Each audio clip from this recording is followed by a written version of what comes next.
नमस्कार दोस्तों, स्वागत है आपका हिंदी स्टूडियो यूट्यूब चैनल पर, जिसमें हम साहित्य इतिहास की एक कड़ी चला रहे हैं, जिसमें हमने आदिकाल कर लिया है और इससे संबंधित जो प्रश्नोत्तरी हैं वो हमने टेलीग्राम चैनल पर डाल दी हैं। आज हम भक्ति काल के बारे में पढ़ेंगे और भक्ति काल के बारे में पढ़ने से पहले हम भक्ति के बारे में, भक्ति शब्द की उत्पत्ति, भक्ति की उत्पत्ति और भक्ति का उल्लेख हम देखेंगे। भक्ति शब्द की उत्पत्ति, भक्ति की उत्पत्ति और इसका उल्लेख भक्ति काल के उदय के कारण, भक्ति काल के उदय के कारण और भक्ति काल को लेकर आलोचकों के मत, ये सब हम आज की क्लास में देखेंगे।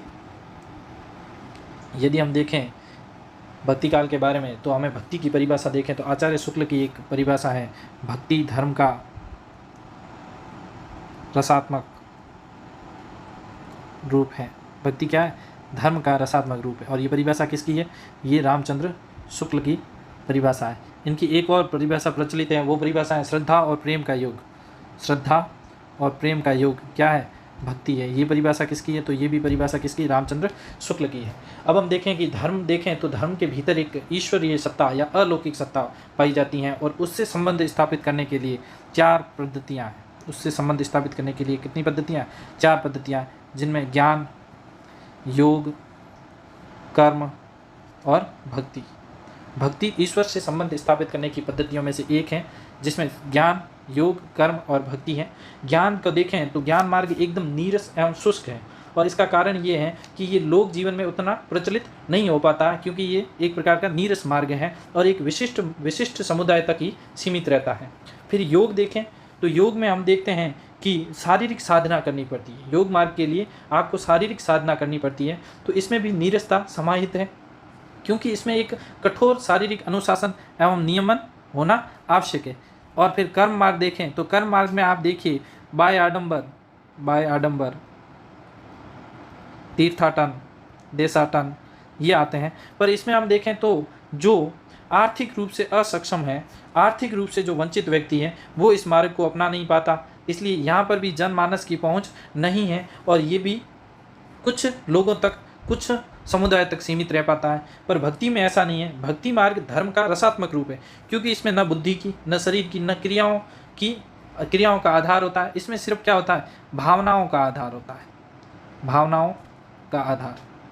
भक्ति के लिए आपको बुद्धि, शरीर या क्रियाओं पर आधारित न होकर कैसा, सिर्फ भावनाओं पर आधारित होना पड़ता है। इसलिए ये मार्ग कैसा है? ये मार्ग सरस है। ये मार्ग सरस है और उसके साथ साथ ये सर्वजन सुलभ होने के साथ मार्मिक भी है।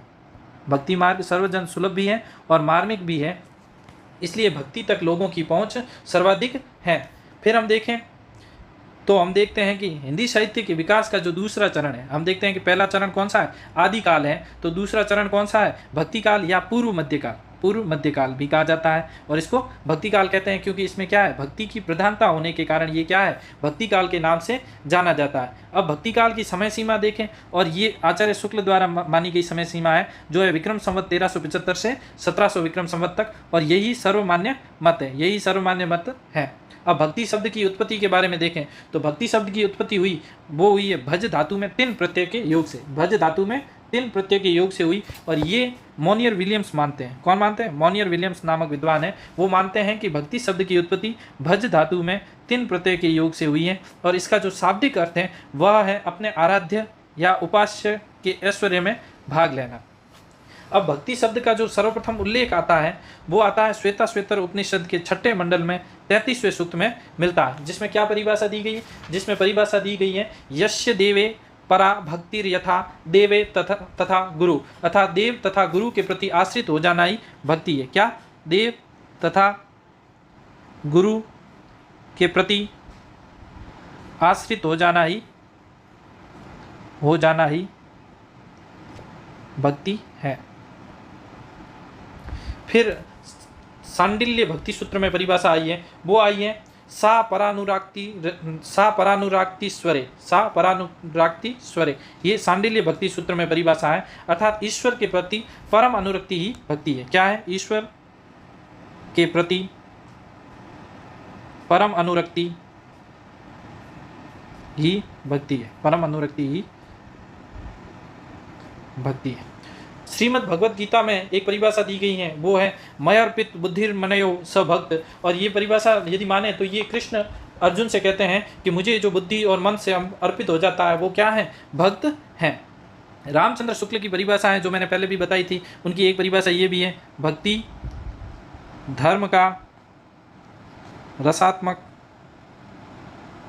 रूप है, भक्ति धर्म का रसात्मक रूप है, और श्रद्धा और प्रेम का योग क्या है, भक्ति है। ये परिभाषा किसकी है, रामचंद्र शुक्ल की है। हजारी प्रसाद द्विवेदी कहते हैं भगवान के प्रति अनन्यगामी एकांत प्रेम का नाम भक्ति है, भगवान के प्रति अनन्यगामी एकांत प्रेम का नाम भक्ति है। ये परिभाषा किसकी है, तो ये परिभाषा हजारी प्रसाद द्विवेदी की है। फिर आप आगे देखिए, भक्ति की भावना सबसे पहले दक्षिण भारत में उपजी या फिर दक्षिण भारत में उत्पन्न हुई, और उसके बारे में निम्नलिखित श्लोक प्रमाण में मिलता है, जिसमें लिखा हुआ है उत्पन्ना द्रविड़े चाहम वृद्धिम कर्नाटके गताम क्वचित क्वचित महाराष्ट्र गुजरात जीर्णाम गताम। अर्थात द्रविड़ में उपजी और वृद्धि कहाँ हुई, कर्नाटक में वृद्धि हुई, और क्वचित क्वचित महाराष्ट्र मतलब कुछ कुछ महाराष्ट्र में बची, और गुजरात अर्थात गुजरात में जीर्ण गति प्राप्त हुई। ठीक है, फिर अगला कथन है कबीर का, और कबीर कहते हैं कि भक्ति दक्षिण में उपजी बताई गई कबीर द्वारा, और उसको उत्तर भारत में लाने का श्रेय कबीर ने किसको दिया, रामानंद को दिया। ये कबीर की गर्वोक्ति है, जिसमें कहा गया है भक्ति द्रविड़ उपजी, अर्थात द्रविड़ क्षेत्र में भक्ति का उत्पन्न हुआ, और उसको रामानंद लेके आए कहाँ, उत्तर भारत में, और कबीर ने प्रकट किया 7 दीप 9 खंड, अर्थात कबीर ने भक्ति का प्रचार किया। अब दक्षिण भारत में भक्त कवियों की यदि हम शाखा देखें तो 2 शाखाएं हैं। कितनी, 2 शाखाएं प्रचलित हैं, और 2 शाखाएं कौन कौन सी है, वो थी आलवार और नयनार। कौन कौन सी, आलवार और नयनार। आलवार जो थे वो वैष्णव भक्त थे, आलवार वैष्णव भक्त थे, और नयनार शैव भक्त थे, नयनार शैव भक्त थे। आलवार का यदि हम आलवार का शब्द का अर्थ देखें तो वो अर्थ है मग्न होना, और ये एक प्रकार का कैसा शब्द है, तमिल शब्द है, आलवार तमिल शब्द है। फिर आलवार भक्तों की संख्या 12 बताई है, जिसमें एक स्त्री थी जिसका नाम अंडाल था, और अंडाल किसकी पत्नी थी, मुनि रंगनाथ की पत्नी का नाम था, वो था अंडाल, और वो कैसी थी, आलवार थी। अब देखिए, इसे दक्षिण की मीरा भी कहा जाता है, तो दक्षिण की मीरा किसे कहा जाता है, तो दक्षिण की मीरा अंडाल को कहा जाता है। अब देखिए, आलवार भक्तों ने अपने पदों का संकलन किया दिव्य प्रबंधन में, इसको हम तमिल वेद भी कहते हैं, इसकी भाषा तमिल है।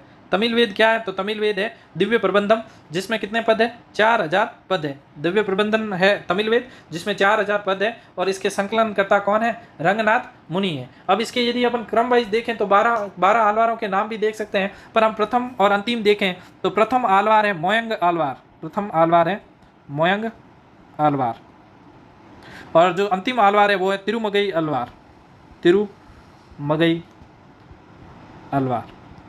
ठीक है, अब हम देखें आलवार भक्तों में सबसे प्रमुख थे वो थे नम्न आलवार, जो सटकोप नाम से भी प्रसिद्ध थे। ये जाति से शूद्र थे एवं राम भक्त थे। ये जाति से कैसे थे, शूद्र थे और राम भक्त थे। इनकी रचना देखें तो इनकी रचना का नाम है सहस्त्र गीति। क्या है रचना इनकी, सहस्त्र गीति, और इन्हें राम की चरण पादुका का अवतार माना जाता था। यदि पूछा जाए कि नम्न आलवार को किसका अवतार माना जाता था, तो उन्हें राम की चरण पादुका का अवतार माना जाता था। अब नयनार में देखें तो नयनार आपके हैं कैसे हैं, शैव उपासक हैं, और नयनार शब्द का अर्थ देखें तो उसका अर्थ होता है विरक्त या समर्पित, और इनकी संख्या कितनी बताई गई है, इनकी संख्या 63 बताई गई है। इनमें एक महिला नयनार थी जिसका नाम था करईकल अमैयर।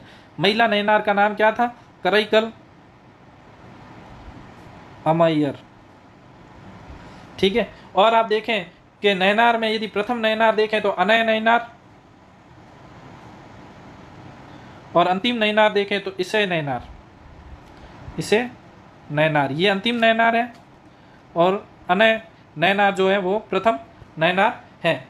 और इनके जो ग्रंथ हैं इनके पदों का संकलन किया गया, वो किया गया पैरिय पुराण में, जिसके संकलनकर्ता कौन है, सेकिसार। सेकिसार ने पैरिय पुराण का संकलन किया, जो नयनार भक्तों के पदों का संकलन है। यदि नयनार के समय देखें तो ये नयनार का समय होगा 7वीं से 8वीं शताब्दी, और अलवारों का यदि समय देखें तो हम वो समय होगा 9वीं शताब्दी। अलवारों का समय क्या है, 9वीं शताब्दी, जबकि नयनारों का समय है 7वीं से 8वीं शताब्दी। अब भक्ति आंदोलन के उदय के कारण देखें, भक्ति आंदोलन के उदय के कारण देखें तो उसमें अलग अलग देख सकते हैं। जैसे रामचंद्र शुक्ल मानते हैं कि मुस्लिम आक्रमणकारियों की देन है, डॉक्टर ताराचंद महोदय मानते हैं कि अरब आक्रमणकारियों की देन है, हजारी प्रसाद द्विवेदी मानते हैं कि भारत की स्वतः स्फूर्त सांस्कृतिक चेतना के विकास का परिणाम है, और रामकुमार वर्मा पराजय एवं हताशा का परिणाम या फिर हिंदुओं की निराशा का परिणाम है। ईसाइयत की देन मानते हैं वेबर, विल्सन, कीथ और ग्रियर्सन। ग्रियर्सन ने तो ये भी कहा है कि अचानक बिजली की चमक के समान फैलने वाला बताया है भक्ति काल को। और बाबू गुलाब राय पराजित मनोवृत्ति का परिणाम मानते हैं। पर उससे पहले हम देखें ये जो विवाद है इसमें अलग अलग मत है। अलग अलग मत में देखें तो विदेशी प्रभाव पर आधारित व्याख्या भी आती है, मार्क्सवादी व्याख्या भी आती है, आचार्य शुक्ल की अलग व्याख्या है और हजारी प्रसाद द्विवेदी की भी व्याख्या अलग है। अब देखिए विदेशी प्रभाव पर आधारित देखें तो आप देख सकते हैं ये वेबर, विल्सन, किथ, ग्रियर्सन, ताराचंद महोदय ये सब क्या मानते हैं, ये विदेशी प्रभाव पर आधारित मानते हैं। यहाँ तक कि ग्रियर्सन ने तो क्या कहा है कि ये बिजली की चमक के समान बिजली की कौन की तरह फैला, जैसे यूरोप में संत थेरेसा का आंदोलन फैला।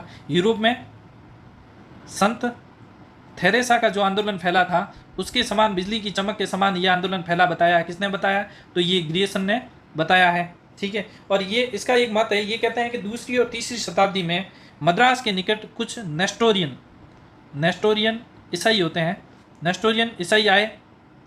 नेस्टोरियन ईसाई आकर बसे और इन्हीं की परंपरा से आगे चलकर रामानुज प्रभावित हुए और ये रामानुज भक्ति आंदोलन का अस्तित्व लेके आए। ये कौन कहते हैं? ये ग्रियर्सन कहते हैं। ताराचंद और आबिद हुसैन कहते हैं कि भक्ति आंदोलन किसकी देन है? इस्लाम की देन है। वो कहते हैं कि इस्लाम के आगमन के साथ ही कुछ सूफी लोग भारत के पश्चिमी तट पर आए, कुछ सूफी लोग भारत के पश्चिमी तट पर आकर बसे, जो ईश्वर साधना में करते हुए हाल की अवस्था तक पहुंच जाते थे। इन्हीं की प्रेरणा से ईश्वर की भक्ति का भाव प्रचलित हुआ तथा भक्ति आंदोलन विकसित हुआ। ये मत किसका है? ये ताराचंद महोदय कहते हैं। ताराचंद महोदय और क्या कहते हैं? ताराचंद महोदय कहते हैं कि अरब आक्रमणकारियों की देन है। अब देखें मार्क्सवादी मत देखें, मार्क्सवादी व्याख्या देखें तो उसमें आप देख सकते हैं इरफान हबीब, के दामोदरन, मुक्तिबोध ये भी कहते हैं अपने मत में कि क्या है कि आर्थिक स्थिति में अचानक सुधार हुआ। किसका? निम्न वर्ण की। जब दिल्ली सल्तनत थी और दिल्ली सल्तनत में बड़े पैमाने पर विकास कार्य होने लगे, सड़क, भवन और धीरे धीरे व्यापार में भी क्या हुई? वृद्धि हुई। तो निम्न वर्ण की आर्थिक स्थिति में सुधार हुआ, जिससे सामाजिक प्रतिष्ठा पाने के लिए इन्होंने क्या किया? भक्ति का मार्ग का चयन किया। फिर हम देखें आचार्य शुक्ल की व्याख्या, तो आचार्य शुक्ल क्या कहते हैं? जनता की चित्तवृत्ति के आधार पर मुस्लिम आक्रमणकारियों की देन भी मानते हैं भक्ति को। वो क्या कहते हैं कि वो कहते हैं कि हिंदू जन समुदाय बहुत दिनों तक उदासीता में छाया रहा। कारण क्या था? मुस्लिम साम्राज्य दूर दूर तक फैला हुआ था, जिसके कारण जो परस्पर स्वतंत्र राज्य जो थे, स्वतंत्र राज्य, उनका अस्तित्व समाप्त हो गया। और जब उनका अस्तित्व समाप्त हो गया तो हिंदू जन समुदाय में क्या छा गई? उदासी सा आ गई और अपने पौरुष से हताश जाति के लिए भगवान की शक्ति और करुणा को और ध्यान ले जाने के अतिरिक्त कोई दूसरा मार्ग नहीं था। ये कथन किसका है? तो ये कथन रामचंद्र शुक्ल का है। और हजारी प्रसाद द्विवेदी क्या कहते हैं? हजारी प्रसाद द्विवेदी इसको कहते हैं कि कैसी भी स्थिति होती ये सिर्फ स्वतः स्फूर्त सांस्कृतिक चेतना के विकास का परिणाम है, इस पर किसी भी बाहरी आक्रांताओं का परिणाम नहीं कहा जा सकता। ठीक है, हजारी प्रसाद द्विवेदी का ये कथन भी है जिसमें कहा गया है कि मुसलमान हिंदुओं पर अत्याचार करने लगे होते तो निराश होकर हिंदू लोग भगवान का भजन करने लगे। ये बात क्या है? हास्यास्पद है, ये एक मजाक है। मुसलमानों के अत्याचार के कारण यदि भक्ति की भावधारा को उमड़ना होता तो वो पहले कहाँ? सिंध में उमड़ती और उत्तर भारत में प्रकट होती। कहाँ? सिंध में और उत्तर भारत में प्रकट होती, वह दक्षिण में क्यों? देखो भक्ति की उत्पत्ति बताई गई है दक्षिण में, जबकि मुस्लिम आक्रांताओं का जो प्रवेश हुआ है वो हुआ पश्चिम से। तो यदि हजारी प्रसाद द्विवेदी कहते हैं कि मुस्लिम आक्रमणकारियों, अरब आक्रमणकारियों की देन होती तो फिर भक्ति की उत्पत्ति सिंध से शुरू होनी चाहिए थी, दक्षिण से ही शुरू क्यों हुई? तो ये इस कारण ये कहते हैं कि स्वतः स्फूर्त सांस्कृतिक चेतना के विकास का परिणाम है। फिर आगे देखें, हम कथन देखते हैं। रामचंद्र शुक्ल का कथन है, राजाओं से निराश, अपने धर्म से पतित हिंदू जनता के पास अन्य अवलंब बचा ही क्या था? मंदिर मूर्तियों को मुस्लिम आक्रांताओं का तोड़े जाने की पूर्ति हिंदू भक्तों ने साहित्य के माध्यम से की। जो मंदिर और मूर्तियों को तोड़ा जा रहा था उसकी पूर्ति किसके माध्यम से की? साहित्य के माध्यम से। ये कथन किसका है? तो रामचंद्र शुक्ल का है। रामचंद्र शुक्ल का और कथन देखिए, अपने पौरुष से हताश जाति के लिए भगवान की शक्ति और करुणा की ओर ध्यान ले जाने के अतिरिक्त दूसरा मार्ग ही क्या था? ये कथन भी रामचंद्र शुक्ल का है। फिर अगला कथन देखिए, भक्ति का जो सोता, सोता मतलब झरना, भक्ति का जो सोता दक्षिणी भारत की ओर से धीरे धीरे उत्तरी भारत की ओर पहले से ही चला आ रहा था, उसे राजनीतिक परिवर्तन के कारण शून्य पड़ते हुए जनता के हृदय क्षेत्र में फैलने के लिए पूरा स्थान मिला। राजनीतिक परिवर्तन आपको पता ही है क्या हुआ उस समय? अरब आक्रांत आए, इस्लाम का आगमन हुआ, ये राजनीतिक परिवर्तन हुआ है। फिर अब आगे देखें तो आगे है कि हजारी प्रसाद द्विवेदी का कथन है जो मैंने अभी बताया था आपको, यह बात अत्यंत उपहासास्पद है कि जब मुसलमान लोग उत्तरी भारत के मंदिरों को तोड़ रहे थे, उसी समय अपेक्षाकृत निरापद दक्षिणी भारत में भक्त लोगों ने भगवान की शरणागति की, प्रार्थना की। मुसलमानों के अत्याचारों से यदि भक्ति भावना को उमड़ना ही था तो उसे पहले सिंध में फिर उत्तरी भारत में प्रकट होना चाहिए था, पर वह उत्पन्न हुई कहाँ? दक्षिण भारत में। ये कथन किसका है? तो ये कथन हजारी प्रसाद द्विवेदी का है। हजारी प्रसाद द्विवेदी का एक और इम्पोर्टेंट कथन है, उसमें है, मैं इस्लाम के महत्व को नकार नहीं रहा, किंतु पुनः जोर देकर कहना चाहूँगा कि यदि इस्लाम नहीं भी आया होता तो भक्ति का स्वरूप लगभग 12 आना वैसा ही होता जैसा आज हमारे सामने है। ये भारत की स्वतः स्फूर्त सांस्कृतिक चेतना के विकास का परिणाम है। अब आप ये कथन किसका है? तो ये कथन हजारी प्रसाद द्विवेदी का है। फिर देखिए हजारी प्रसाद द्विवेदी ने क्या कहा है, भक्ति आंदोलन भारतीय चिंतन धारा का स्वाभाविक विकास है। ये कथन हजारी प्रसाद द्विवेदी का है। बाबू गुलाब राय कहते हैं कि पराजय के बाद व्यक्ति या तो अपनी आध्यात्मिक श्रेष्ठता दिखाना चाहता है अथवा विलास में डूबकर पराजय को भूल जाना चाहता है। भक्ति आंदोलन का स्रोत पहली मनोवृत्ति है, और पहली मनोवृत्ति क्या है? पराजय के बाद व्यक्ति या तो अपनी आध्यात्मिक श्रेष्ठता दिखाना चाहता है। ठीक है, अब इस्लाम आक्रांता आए तो उसके बाद हम जब हारे, हिंदू जनता, हिंदू राजा जब हार गए तो उसके बाद क्या बचा? हिंदुओं के लिए आध्यात्मिक श्रेष्ठता दिखाना बच गया। यही बाबू गुलाब राय कह रहे हैं। फिर डॉक्टर राम कुमार वर्मा कह रहे हैं कि पराजय की मनोवृत्ति या तो विषय विलास में लीन करती है या अपने आध्यात्मिक श्रेष्ठता के प्रदर्शन में सतीपूर्ति ढूंढने की प्रेरणा देती है। ये कथन डॉक्टर राम कुमार वर्मा का। ये दोनों कथन एक दूसरे से मिलते जुलते हैं। इसमें यदि सतीपूर्ति ढूंढने की प्रेरणा देती है, ये बात कही गई है डॉक्टर राम कुमार वर्मा द्वारा। ग्रियर्सन क्या मानते हैं? भक्ति काल को ईसाइयत की देन मानते हैं, और उनका कथन क्या है? ईसा की दूसरी तीसरी शताब्दी में कुछ ईसाई मद्रास आकर बस गए थे जिनके प्रभाव से भक्ति भावना का उदय हुआ। भक्ति आंदोलन किसकी देन बताई है? ग्रियर्सन ने ईसाइयत की देन बताई है। ग्रियर्सन का एक और कथन है, बिजली की चमक के समान अचानक समस्त पुराने धार्मिक मतों के अंधकार के ऊपर एक नई बात दिखाई दी। कोई हिंदू यह नहीं जानता कि ये बात कहाँ से आई, और कोई भी इसके प्रादुर्भाव के कारण निश्चित नहीं कर सकता। ये कथन ग्रियर्सन का है। वेबर क्या कहते हैं? वेबर कहते हैं कि भक्तों की जयंतियां मनाने की प्रथा ईसाई मत के फलस्वरूप आरंभ हुई और इसी से भक्ति आंदोलन का जन्म हुआ। ठीक है, ये वेबर का कथन है। फिर डॉक्टर राम कुमार वर्मा कहते हैं, हिंदुओं में मुसलमानों से लोहा लेने की शक्ति नहीं थी। इस असहाय अवस्था में उनके पास ईश्वर से प्रार्थना करने के अतिरिक्त कोई साधन नहीं था। डॉक्टर राम कुमार वर्मा कहते हैं। रामचंद्र शुक्ल कहते हैं, देश में मुसलमानों का राज्य प्रतिष्ठित हो जाने पर पौरुष से निराश जनता भक्ति की ओर अग्रसर हुई। ये कथन है रामचंद्र शुक्ल का। हजारी प्रसाद द्विवेदी कहते हैं, बौद्ध तत्ववाद लोक धर्म का रूप ग्रहण कर रहा था जिसके निश्चित चिन्ह हमें हिंदी साहित्य में पाते हैं। इन चिन्हों से युक्त साहित्य ही भक्ति आंदोलन। हम देख सकते हैं कि शुरुआत सिद्ध साहित्य से होती है। बौद्ध धर्म के वज्रयानी कवियों द्वारा सिद्ध साहित्य लिखा गया, फिर उनसे नाथ साहित्य निकला, नाथों से प्रभावित हुए संत साहित्य, और संत साहित्य से भक्ति काल शुरू हो जाता है। तो यही हजारी प्रसाद द्विवेदी कहते हैं कि इन चिन्हों से युक्त साहित्य ही भक्ति आंदोलन है। ये कथन किसका है? हजारी प्रसाद द्विवेदी का। अब देखिए श्याम सुंदर दास क्या कहते हैं, जिस युग में कबीर, जायसी, सूर जैसे सुप्रसिद्ध कवियों द्वारा एवं महात्माओं की दिव्य वाणी उनके अंतःकरणों से निकलकर देश के कोने कोने में फैली थी, उसे साहित्य के इतिहास में सामान्यतः भक्ति युग कहते हैं। ये कथन किसका है? ये कथन श्याम सुंदर दास का है। फिर आगे देखते हैं हम भक्ति आंदोलन। तो भक्ति आंदोलन कहाँ कहाँ हुआ भारत में देखते हैं, तो उसमें उत्तरी भारत में देखें भाई, शुरुआत तो द्रविड़ से हुई, फिर वहाँ से अपन उत्तरी भारत की बात करें तो उत्तरी भारत में भक्ति आंदोलन का श्रेय रामानंद को जाता है, बंगाल में चैतन्य महाप्रभु को, असम में शंकर देव को जाता है, उड़ीसा में पंच सखा में कौन कौन है? बलराम दास, यशोवंत दास, अनंत दास, अच्युतानंद दास और जगन्नाथ दास। फिर महाराष्ट्र में वारकरी संप्रदाय में पुंडरिक, ज्ञानदेव, एकनाथ और तुकाराम है। अब भक्ति काल के अन्य नाम में देखें तो हिंदी साहित्य का स्वर्ण काल किसने कहा है? ग्रियर्सन ने। हिंदी साहित्य का स्वर्ण युग किसने कहा है? श्याम सुंदर दास ने। पृथ्वीनाथ कमल कुलश्रेष्ठ ने भक्ति काल को कलात्मक उत्कर्ष का काल कहा है। क्या कहा है? पृथ्वीनाथ कमल कुलश्रेष्ठ ने भक्ति काल को कलात्मक उत्कर्ष का काल कहा है। हजारी प्रसाद द्विवेदी ने भक्ति काल को एक नई दुनिया कहा है। एक नई दुनिया भक्ति काल को किसने कहा है? तो वो कहा है हजारी प्रसाद द्विवेदी ने कहा है। अब देखें भक्ति काल की काव्य धाराएं। भक्ति काल की काव्य धाराएं देखने से पहले हम देख लेते हैं भक्ति आंदोलन की पृष्ठभूमि में हम देखेंगे कि भाई राजनीतिक स्थितियां क्या थी।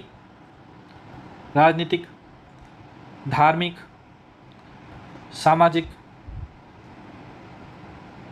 और आर्थिक स्थितियाँ देख लें। तो उस समय राजनीतिक स्थितियों में देखें तो अस्थिरता चल रही थी। दिल्ली सल्तनत का काल चल रहा था। दिल्ली सल्तनत के काल में कई राजा जा रहे थे, कई राजाओं को मतलब पदच्युत कर दिया जा रहा था, तो राजनीतिक अस्थिरता थी। ऊपर से क्या था, केंद्रीय सत्ता का निर्माण हो रहा था। धीरे धीरे जो छोटे छोटे राज्य थे उनको एक केंद्रीय सत्ता के रूप में स्थापित किया जा रहा था। हिंदू राजाओं का पतन हो रहा था क्योंकि इस्लाम का प्रादुर्भाव हो गया था, और उसके साथ ही दिल्ली सल्तनत का पूरे क्षेत्र पर वर्चस्व हो रहा था। उसके साथ हिंदू राजाओं के पतन का काल आ गया था, और मुस्लिम शासकों की कट्टरता का काल था। मुस्लिम शासक इस्लाम के प्रचार के लिए मनमानी नीतियां बनाते थे, तो इस कारण मुस्लिम शासकों की कट्टरता का काल था। ये राजनीतिक स्थितियां थी। धार्मिक स्थिति में देखें तो हिंदू मुस्लिम वैमनस्य था, बाह्य आडंबरों का बोलबाला होने लगा था, और हिंदू धर्म में विभिन्न मतों का प्रचलन चलने लगा था। सामाजिक में देखें मध्यम एवं निम्न वर्ग की दयनीय स्थिति भी हो रही थी, और सुधार भी हो रहा था। जाति प्रथा का प्रचलन बढ़ रहा था, और वर्ण व्यवस्था का भी प्रचलन बढ़ रहा था। आर्थिक स्थिति में अर्थव्यवस्था पूरी की पूरी किस पर आधारित थी? कृषि एवं पशुचारण पर आधारित थी। अब हम देखते हैं कि हिंदी साहित्य की काव्य धारा है, भक्ति काल की, हिंदी साहित्य में भक्ति काल की काव्य धारा। भक्ति काल की काव्य धारा में देखें तो निर्गुण काव्य धारा, जिसके दो मत प्रचलित हैं। कौन कौन सी? ज्ञानाश्री काव्य धारा और प्रेमाश्री काव्य धारा। कौन कौन सी? ज्ञानाश्री और प्रेमाश्री। ये जो ज्ञानाश्री और प्रेमाश्री नाम दिया गया, ये दिया गया रामचंद्र शुक्ल द्वारा। और इसी ज्ञानाश्री काव्य धारा को संत काव्य धारा कहा किसने? रामकुमार वर्मा ने। और सूफी काव्य धारा भी नाम दिया किसने? रामकुमार वर्मा ने। तो निर्गुण काव्य धारा में हम देखें तो क्या है? निर्गुण काव्य धारा में ज्ञानाश्री को क्या कहा जाता है? संत काव्य धारा। प्रेमाश्री इसको कहा जाता है सूफी काव्य धारा। ये ज्ञानाश्री और प्रेमाश्री नाम दिया किसने? रामचंद्र शुक्ल ने। और संत काव्य धारा और सूफी काव्य धारा का नामकरण किसने किया? रामकुमार वर्मा ने किया। अब हम देखें कि ज्ञानाश्री में, तो ज्ञानाश्री में हम पढ़ेंगे कबीर, रैदास, दादू, रजब, सुंदरदास, नानक, सिंघा, बाबालाल, लालदास, जाम्भोजी, ये सब हम पढ़ेंगे ज्ञानाश्री काव्य धारा में पढ़ेंगे। और प्रेमाश्री या सूफी काव्य धारा में हम किसे पढ़ेंगे? तो जायसी, कुतुबन, मंजन, नूर मोहम्मद, असाइद, मुल्ला दाऊद आदि। अब देखें सगुण काव्य धारा, तो सगुण काव्य धारा में हम पढ़ेंगे रामानंद को, तुलसीदास को, अग्रदास को, तुलसीदास, अग्रदास, ईश्वरदास आदि को हम पढ़ेंगे राम भक्ति काव्य धारा में। और कृष्ण भक्ति काव्य धारा में हम पढ़ेंगे संप्रदाय। और संप्रदाय में हम क्या पढ़ेंगे? निम्बार्क संप्रदाय जिसकी स्थापना निम्बार्काचार्य ने की, राधा वल्लभ, ये तरिवंश द्वारा, सखी संप्रदाय स्वामी हरिदास द्वारा, वल्लभ संप्रदाय वल्लभाचार्य द्वारा, चैतन्य संप्रदाय बंगाल में चैतन्य महाप्रभु ने प्रचलन किया था, तो यहाँ पर हो जाएगा चैतन्य संप्रदाय, चैतन्य महाप्रभु द्वारा। और संप्रदाय निरपेक्ष में हम पढ़ेंगे मीरा, रसखान, रहीम, इनको। इससे आगे हम अगली क्लास में शुरू करेंगे संत काव्य धारा।